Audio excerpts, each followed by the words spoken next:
big forehead? How are we supposed to make our foreheads look bigger? No offense, Jess, but I don't think yours can get any bigger. Offense taken. I need you to shave my head. Why? It's big forehead, not bald forehead. But I don't have a big forehead. This way they won't be able to tell where my forehead stops or starts. It's my only chance at making it through the round. Come on. Hurry up.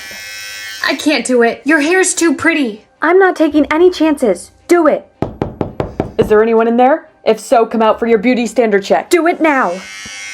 Billie Jean, it's a close call because we can't tell where your forehead begins, but you pass. Oh, thank goodness. And Jess, as for you, you get this. What's this? Did I not pass? No, you did. You have the biggest forehead here, so you get the beauty medal. You have to give it up when the standard changes, though. Wow, thanks. This really helps with my confidence. As it should. According to the beauty standard, you are the epitome of beauty. Yay me.